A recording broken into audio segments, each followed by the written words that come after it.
Working for free means that you're not working for money or for anything monetary, obviously. But that does not mean that you will not get anything out of it. Let me explain. As a freelancer who is good at what you do, no matter what field you're in, you might always face these scenarios where people ask you to work for free or for exposure or any other fancy word they use to convince you. And if you're always thinking whether you should say yes to that opportunity because it might open doors for you, watch this video, because in this video I will be sharing with you 3 times or 3 situations where you should say yes to free work. Hello everyone and welcome back to my channel. My name is Afreen and I am a freelancing expert and I help people how they can start their freelancing business using Fiverr and Facebook. When I got started as a freelancer, I was still studying, so I was more or less working for free or for minimum wage, partially because I did not know what to charge my clients, but partially because I was just experimenting on my skills. But that's not the case every time, as you have to earn money to pay your bills. So you have to be very selective in choosing people whom you should work for free and why. And of course, there should be something in return for you as well.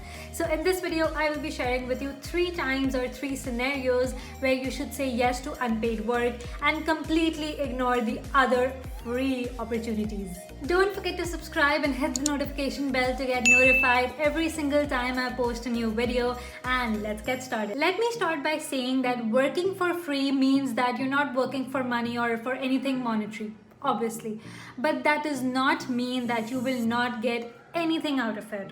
Let me explain. The first situation where you should say yes to free work is when you are approached by a really good brand with an amazing opportunity, and you know that having that brand name on your portfolio will really enhance your credibility as a freelancer, be it a photographer or a designer or any other field that you belong to. Even though you're not getting any money out of it, the brand's goodwill and reputation is enough and is worth a lot more than what you can possibly charge.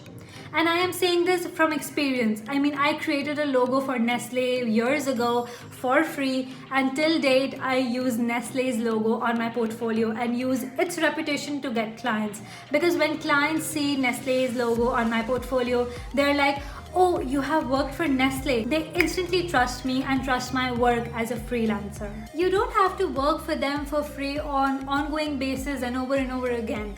You can just work for them for once and use that to get more and more paid clients. The second situation where you should say yes to an unpaid work is when you're actually getting the expertise of another person, and it's sort of a bargain of expertise and skills. You can work for people and in return they can help you with what you need. For example, I have recently worked with Waqas Hassan from Australia Yours, and I was following his work for a while now, and when he announced that he was looking to build a team, I immediately applied without thinking twice, because I knew that that person would really guide me and mentor me, and he surely did. I got a chance to speak to him one-on-one, and he helped me with internet entrepreneurship and online business. Similarly, it is okay to help people who are 5 and 10 steps ahead of you and actually work for them for free, because they will hold your hand and pull you up, and there can't be any price attached for that. So the next situation where you can say yes to an unpaid work is when you are just starting your freelancing journey and when you are learning a new skill from scratch. Make sure both of these conditions are met, and you should take as many free clients as you possibly can in order to build your portfolio, polish your skills, build your confidence while working with real-time clients. Also, if you are just starting out as a freelancer, make sure you watch this video right here where I talk about how you can start your freelancing journey from scratch. Working for free as a newbie is not bad at all. This is how I started my freelancing journey back in 2014, and this is how most of the people work when they are just starting out.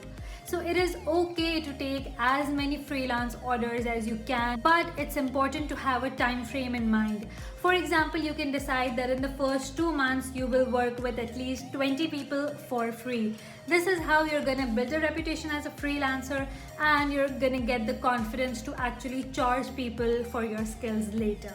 So next time if anyone comes to you and asks for free work, think of these 3 scenarios and then make a wise decision as to if it is really exposure or simply exploitation. That is it, you guys. Thank you so much for watching. I hope you enjoyed this video. Make sure you watch these 2 videos right here as well in order to learn more about freelancing and entrepreneurship. Make sure to subscribe to my channel, hit the bell to get notified every single time I post a new video. Like this video and I'll see you next time. Bye guys.